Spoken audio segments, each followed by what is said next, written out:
Em 2012, a Unesco decretou Elvas como Património Mundial da Humanidade, designando-a cidade-quartel fronteiriça de Elvas e suas fortificações. É por isso cidade-fortaleza de fronteira. Desde a sua concepção, em 1297, que esta cidade funcionou sempre como um ponto estratégico de defesa da fronteira com Espanha, tendo herdado um vasto património militar, pois na parte mais elevada da cidade fundaram-se os principais edifícios de função militar em Portugal até ao início do século XVIII.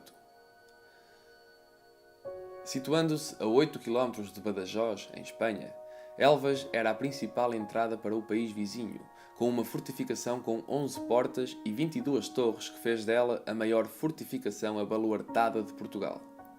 Atualmente, dispõe de 3 portas de entrada principais: Esquina, que servia a zona militar norte, São Vicente e Olivença, que constituíam ruas importantes que confluíam na Praça Central. Um outro ponto estratégico da cidade é o seu imponente aqueduto da Amoreira. Ergue-se em 31 metros de altura e prolonga-se pela cidade com 7.504 metros de comprimento. Possui 843 arcos e parte do seu trajeto é subterrâneo por questões defensivas. Nasceu da necessidade de abastecimento de água de que a cidade carecia desde o final do século XV, por causa da posição elevada em que a cidade se encontrava, tornando impossível o recurso aos cursos de água existentes. Em 1529, arranca a construção desta ambiciosa fortificação que se percebeu ser de justificada existência a fim de garantir o abastecimento e armazenamento de água em caso de cerco. Em 1620, corriam as primeiras águas dentro dos muros da cidade e o aqueduto tornou-se assim um marco no desenvolvimento da cidade e um emblema de destaque no turismo da região.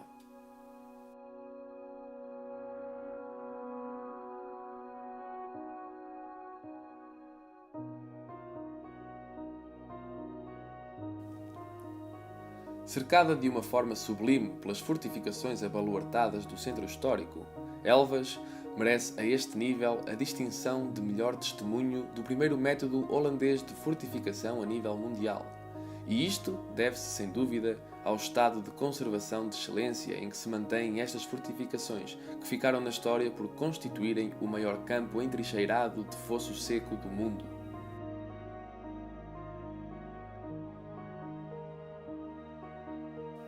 É por estas fortificações que se entra para o conhecimento do património material da cidade, e por onde certamente se sairá com um renovado espírito de saberes sobre a história de Portugal.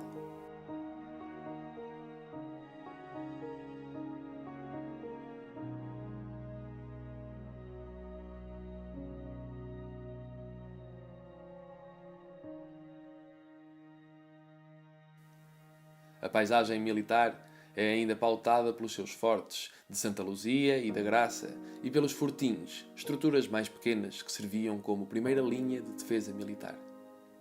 O Forte de Santa Luzia é um exemplo de excelência da arquitetura militar. De geometria estrelada, apresenta um sistema de frentes inovador que antecipa o sistema de Pagan sob a forma de polígono irregular de 161 metros por 144 metros. Durante as invasões francesas, o forte foi ocupado por tropas espanholas, francesas e, numa última fase, por tropas inglesas. Atualmente situa-se a funcionar em parte do Forte de Santa Luzia o Museu Militar, depois de uma recuperação de património de algumas partes do forte. A parte norte apresenta a ligação à cidade e a divisão central servia de corpo de guarda. A oeste situa-se a casa do governador, que se constitui num ponto privilegiado de observação.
Forte da Graça é mais um elemento militar de destaque.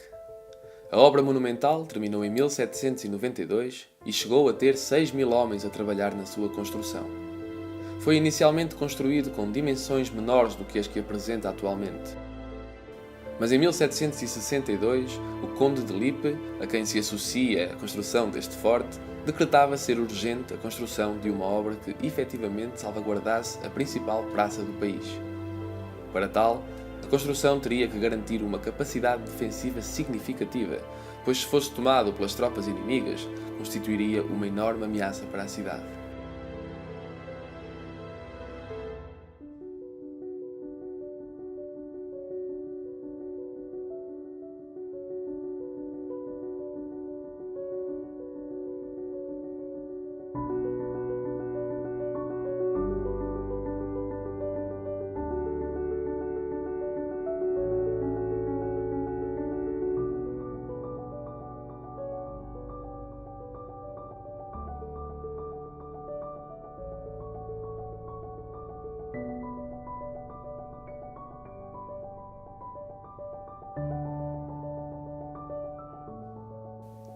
A sua arquitetura inscreve-se num quadrado de 145 metros de lado, onde está inserido o corpo principal do forte, cuja porta principal exterior e de maior imponência se designa Porta do Dragão, dotada de brasões de armas reais. A parte central é também rodeada de fortificações, das quais se separa por fosso de geometria quadrada, que permitiriam às tropas uma melhor circulação dentro do fosso.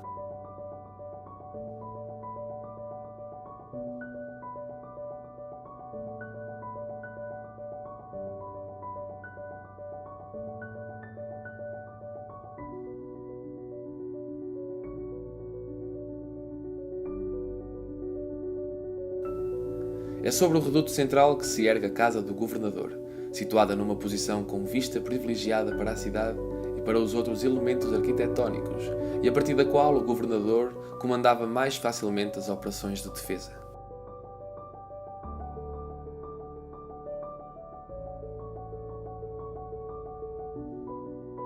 No terceiro piso, um terraço, com vários parapeitos e frestas e outras estruturas que funcionavam como sistemas de defesa por terem uma vista mais elevada.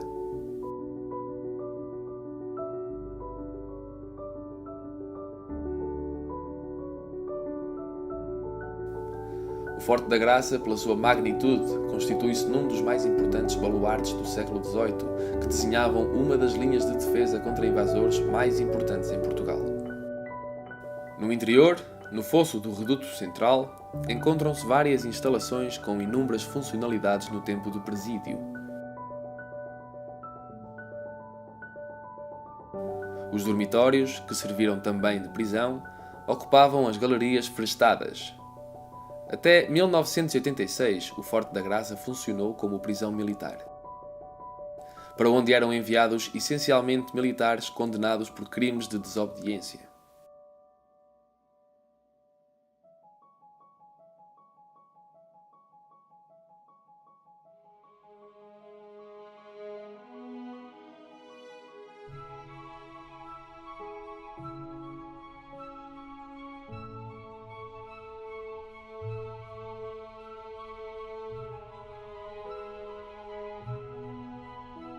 Esta obra imponente reflete por si a sua capacidade defensiva, e o modo de construção que foi seguido, em profundidade e sobreposição, não foi de todo pensado ao acaso. O reduto central está desenhado com 7 pisos, da cisterna ao eirado da Casa do Governador. Em 1874, o Forte da Graça contava já com 1.792 homens, 187 peças de armamento e 12 morteiros, e tinha uma capacidade de armazenamento de comida, em caso de cerco, para 60 dias, que contabilizada daria para cerca de 107.520 rações para os homens, e dispunha ainda de 2 fornos que tinham a capacidade de cozer 500 rações de pão.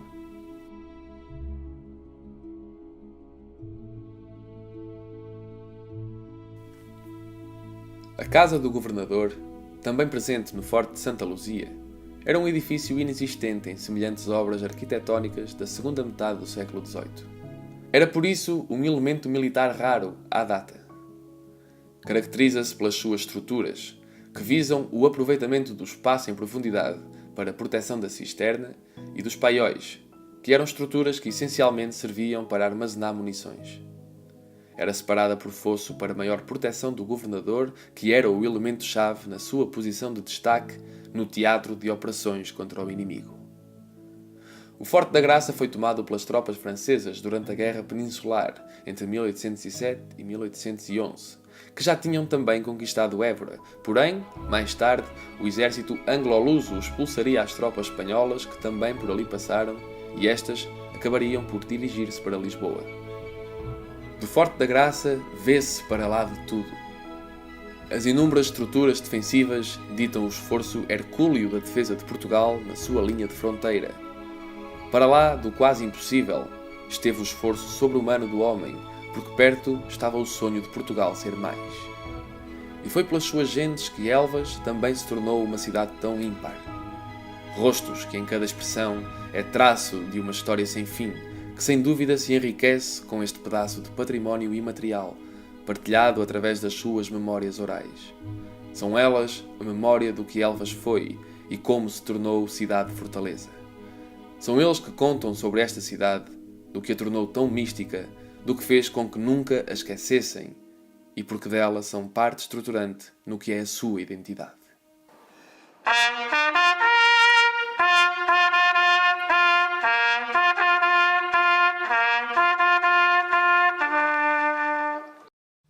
O Forte da Graça, eu tinha toda aquela... Havia uma áurea do Forte da Graça, uma prisão terrível, e eu quando entrei lá, estava a pensar em entrar num fosso terrível, sei lá, de indivíduos para sínoras. E comecei a ver, como toda a gente começa a ver, o que é o Forte da Graça. E sento no meu gabinete e chega-me o sargentia com as cartas dirigidas aos presos e de vez em quando telefonava o da Central Telefónica, o meu capitão, o 145, é um suborno, tem uma chamada da família, para o senhor ouvir.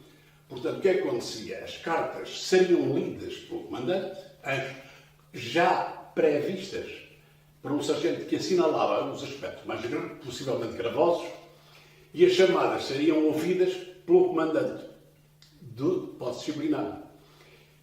A primeira coisa que eu disse ao sargento, perguntei-lhe no nosso primeiro a quem são dirigidas as cartas.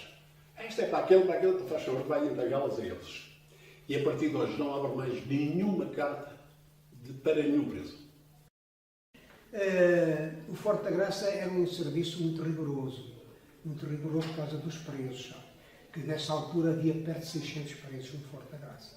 Em 65. Em 65, quando eu vim de Angola. E o serviço era feito de 4 em 4 dias.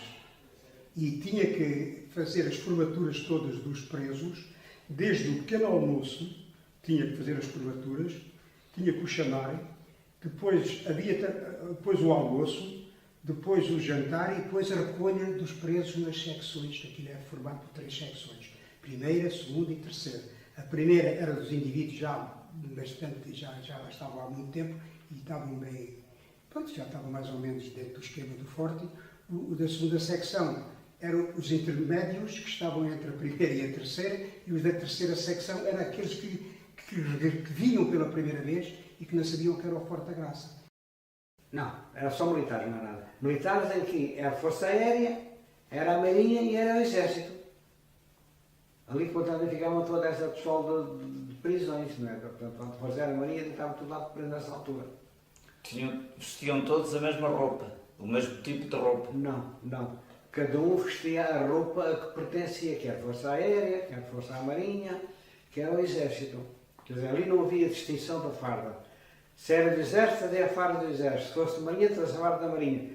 Se fosse da Força Aérea, trazia a farda da Força Aérea para dizer de facto quando eram uns e quando eram outros, não é?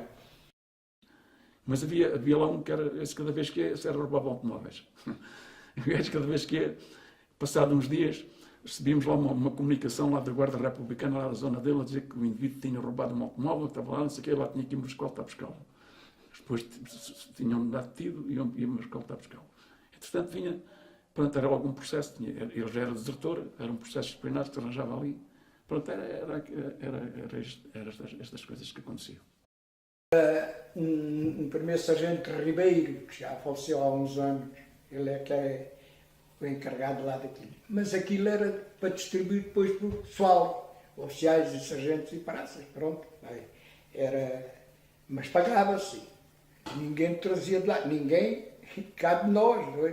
Trazia, a não ser os que lidassem lá com eles. Com certeza que eu, se estivesse a tomar conta de uma coisa, não ia a pagar, a distribuir aos outros e eu iria a pagar. Isso, a realidade é só uma, né? Mas pagávamos. Trazíamos um coelho por 70 escudos, pagava-se. É logo. Trazíamos o frango, trazíamos ovos, trazíamos isso, tudo isso era pago. Não há ninguém que os trouxesse lá que não fosse pago, se não ser. Pronto, com certeza quem estaria lá a tomar conta deles, bem, a orientar aquilo, com certeza me ia a pagar. Se fosse eu, não pagava. Olha, a cada que menos gostava, depois desapareceu, foi entregada, era a cada, chamávamos nós, a cada funda. O desgraçado que lá entrava, 8 dias, o castigo dele era pão e água. A cama era uma cama de ferro, o cobertor, ou o colchão, era uma prancha de madeira e o cobertor em cima, mais nada. E tinha pelo menos 10 centímetros de água sempre no chão. Os desgraçados lá entravam ao fim de 8 dias e ia para o hospital militar. Era triste, mas era verdade. Havia 2 prisões ou 3 muito rigorosas. Ainda não tínhamos chegado a esse ponto, que era o Cacifo e a Redonda. A Redonda acoitava até 10 elementos. E os cacifos era único só. Cabia lá um colchão meio dobrado. O indivíduo mal comportado lá dentro, num caso desses, que eu acabei de dizer, fosse apanhado alcoolizado lá dentro, ou cortasse outro com uma lâmina por qualquer motivo, ou causasse um problema qualquer lá dentro, fosse, ou ofendesse, ou maltratasse um praça, ou respondesse mal a um sargento, ou respondesse mal a um oficial de dia, que muitas vezes sucedia, ou que se negasse ao barril, o tal regulamento interno do Forte punham lá dentro do cacifo 10 a 20 dias, era sempre a dobrar, 10 a 20 dias. Era um cubículo, tinha uma dimensão de um colchão, mas tinha mais dimensão que daqui a além, aí até ali ao canto. Casito, com uma lâmpada no teto roscavam 10 minutos para ele almoçar, 10 minutos para ele jantar, tiravam, tinha um biasco lá dentro, assim desta altura, ali o gajo fazia as suas necessidades, e era ele que tirava aquilo de manhã acompanhado de uma escolta para ir despejar aquilo ou coisa. Senão, durante a noite estava ali com aquilo ali dentro, era um cheiro, estas coisas eram horríveis. Conheci o Forte da Graça bem.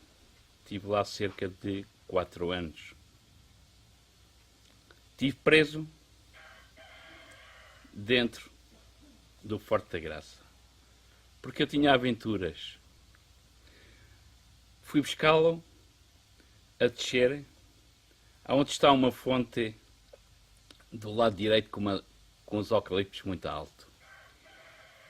Eu, para não matar um pássaro, fugi para o lado direito e espetei-me contra as árvores. Dei cabo de um Volkswagen preto.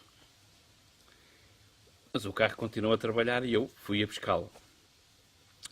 Quando chego lá, vem ele com a sua varinha e olha para mim e olha para o carro e diz assim: vai para cima que a gente já conversamos. Entretanto fez um inquérito, trouxe o carrinho dele e fui para o calabouço. Metes o carriço lá na prisão. Aquilo era isso é que eu não gostei. Mas eu não entro ali para dentro do buraco. Eu não entro para ali. Não, o buraco era uma prisão normal que já tinha umas 2 janelas que se viam bem bastante. Eles não gostavam daquela prisão. Aquilo era o pior que podiam dizer era Se não queres assim, vais para lá para o buraco. Que eu, ficava logo em terror. Aquilo era assim. Sexo, disso em todas as prisões. Pronto.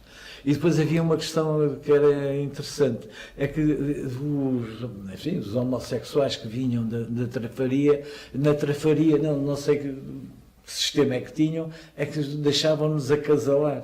Estavam bastante avançados, não é? Deixavam, e havia alguns que, enfim, do ponto de vista feminino, tinham a cela extremamente arranjada, florida. Aqui não viviam em celas, na Trafaria estavam em celas. Aqui as celas eram só quando tinham algum castigo, estavam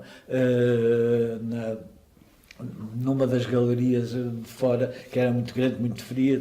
Ao passo que, e então era um problema quando eles vinham para a Forte da Graça, que aqui não os deixavam acasalar. Pronto, eram isolados no tal e buraco, não os deixavam sair a qualquer lado. Quanto aos presos, eles às vezes, os presos podiam vir cá abaixo, que inventavam, queriam vir ao dentista, sem terem coisa, era só para saírem um bocado lá.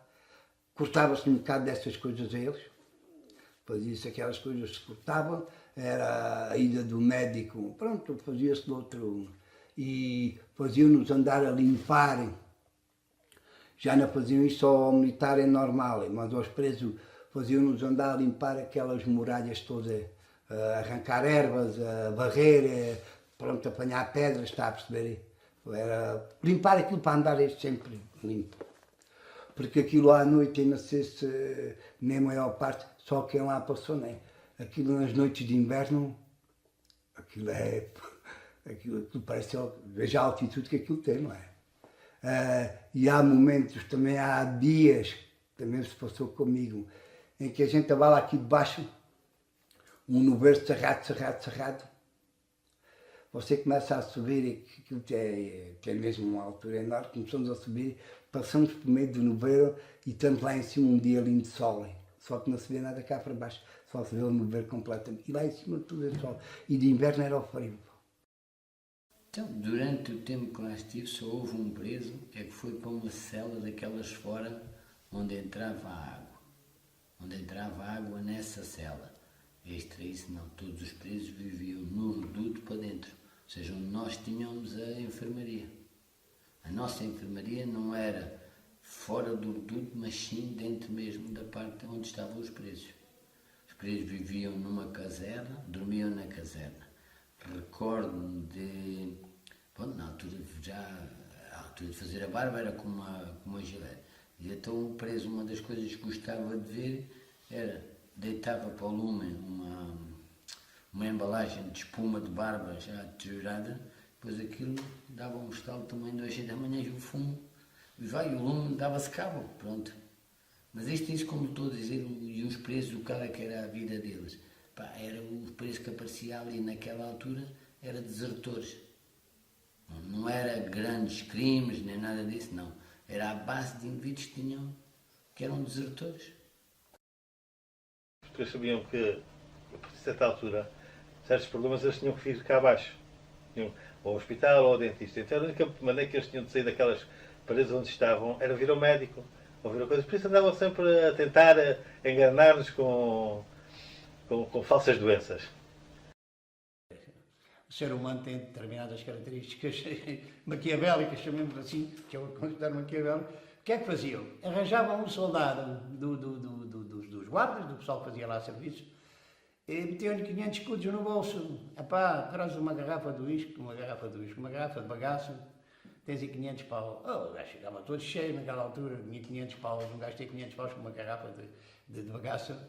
É claro, o desgraçado mal sabia ele, depois andava uns 3 meses ou 4 meses daqueles que haviam as diligências, iam falar em diligência durante 4 meses. Mal sabia ele, passava lá as diligências 4 meses a transportar garrafas de bagaço para os gajos. Porquê? Pois se o gajo fosse denunciado, estava cá fora, passava lá para dentro. E então eles diziam logo, olha pá, agora não podes dizer nada. Se vais dizer alguma coisa, nós denunciamos. Nós já estamos cá presos. Olha, mais coisa, menos coisa. Mas tu tens que aguentar o barco. E lá andava uma série de meses a acartar bagaço para aqueles gajos. para jogar à batota e para comerem aquilo que lá não havia. Porque os faxinas que vinham fazer o serviço às senhoras, nós sabíamos que eles levavam, mas a nós não nos interessava. Nós, se quiser, até aprendíamos, mas era uma vida muito triste. Levavam aguardente, levavam comidas, levavam carnes, levavam tudo.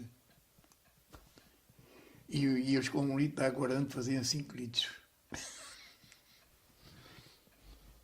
Sim, senhor. E depois soube como eles faziam, coziam malaguetas com água para dar a força e depois misturavam lá aguardente e vendiam uns aos outros. Dinheiro ali nunca me faltou por isto. Porque eu ali era conhecido, não era por número 32, era conhecido por menino bêbado. É, apanhava lá cada caniça dentro, não imagina. E então, eu como tinha acesso ao álcool para fazer os polimentos, eu tirava 1 litro de álcool e dava ao outro soldado, outro recluso que estava lá, e ele fazia o whisky daquele álcool. E bom dia. Eu lembro de um ano, apanhei isso é uma coisa, é caricata, mas conto, houve um ano em que apanhei uma pediculose púbica. Pediculose púbica são pelos da pubis, que o povo em leigo, entre aspas, se chama chato, não é? E isso é altamente contagioso. Isso lembro perfeitamente. Lembro da ordem que eu dei na altura, era os gajos todos cá fora, nus, braços levantados, e um dos meus apoiantes lá da família, um dos meus soldados, com uma daquelas coisas do Shell Toxin, a pulverizarem as axilas e a zona pública, para ver se matava o pior da pubis. E isso lembro de uma imagem caricata, que realmente quem entrasse, o médico é doido, tudo mãos no ar, tudo nu, e um gajo, tchaca-tchaca, tchaca-tchaca, tchaca-tchaca. Eles chamavam, não diziam forte, diziam, nós vamos para o palácio. Iam para lá passar todas as férias de verão. E juntavam-se lá com a família de outros oficiais e sargentos. Aquela criançada toda brincava junta nas contraminas, metiam-se medo uns aos outros por causa da casa escura. Enfim, faziam daquilo um filme de aventura e adoravam estar no forte. Lembro-me até que uma vez agarraram numa garrafa daquelas de spray que agora não me ocorre, os anos são assim, não me ocorre, e quiseram tentar fazer um incêndio para apagarem com a garrafa. Arranjaram um sarilho que levaram todos uma tareia, ficaram de castigo e graças a Deus não fecharam assim fogo, nada de especial, um sifão, daquelas garrafas de sifão. O que cabe era acompanhar a escolta de barrilada, a água que era transportada do Marçal, lá do Marçal, que era onde era a fonte, para o forte, era transportada em barris de madeira, em que até tinha graça que havia um barril que era o maior, que quando uma pessoa estava desconfiada de alguém que fizesse um salto, dava-lhe o barril do patalino, que era o mais coisa que bandeava. Era a única maneira de safar, de fugir, era por causa do barril. Depois, a barrilada era 3, 4 barriladas por dia, a descer aquela descida e a subir, era muito cansativo para eles. Quando para lá fui, já não existia a barrilada.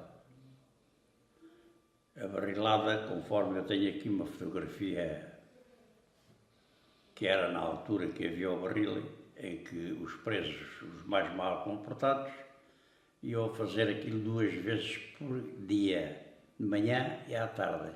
Iam ao Marchal a buscar a água, o barril nunca vinha cheio, vinha sempre meio, que era para balistar, e eram acompanhados com a respectiva guarda, até cá acima ao Forte da Graça, que aquilo ainda é um bom bocado, a subir ainda era um bom bocado.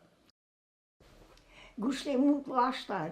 O que era nova, gostava de namorar e a gente escrevemos uma carta ao comandante para ele deixar lá entrar os nossos rapazes. Mas ele deu ordem só 1 hora, que eles tivessem só 1 hora lá a namorar a gente. E a gente todas contentes. Namorámos lá no forte.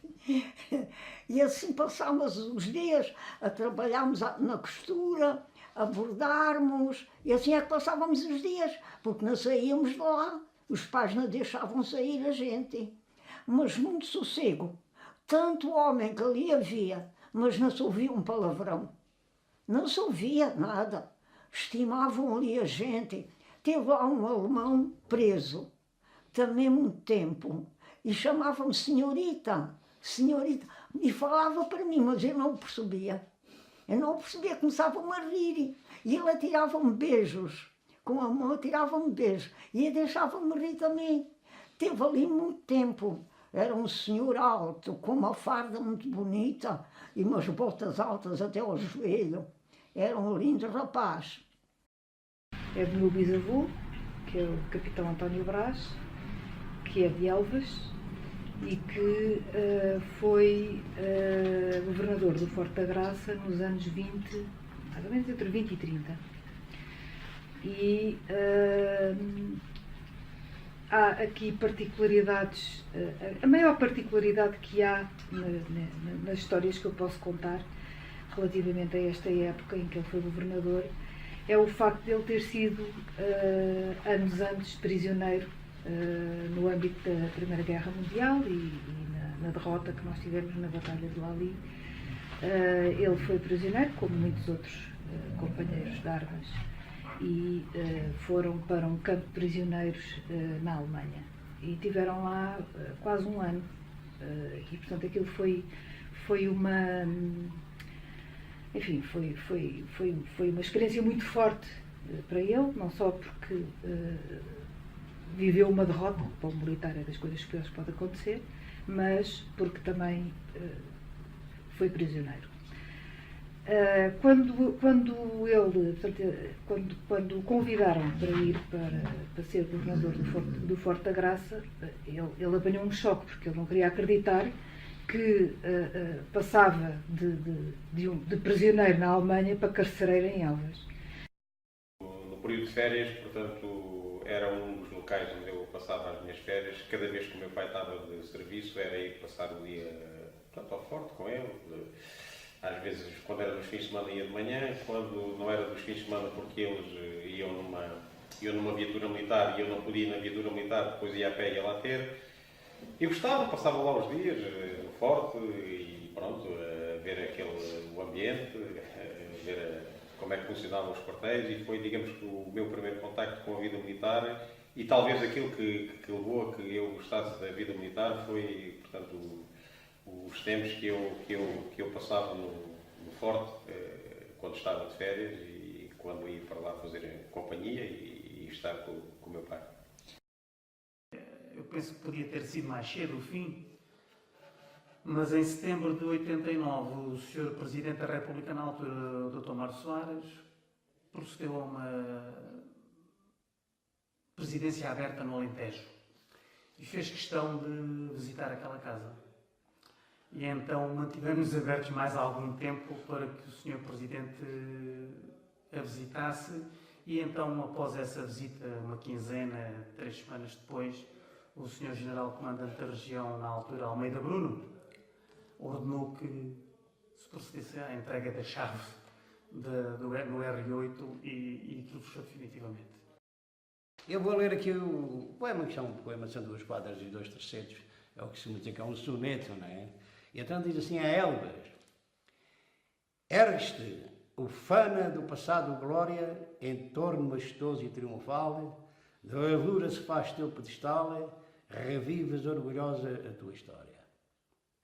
Milagre da vontade, essa vitória das nossas linhas de Elvas, imortal, ficou no coração de Portugal, gritando às gerações sua memória.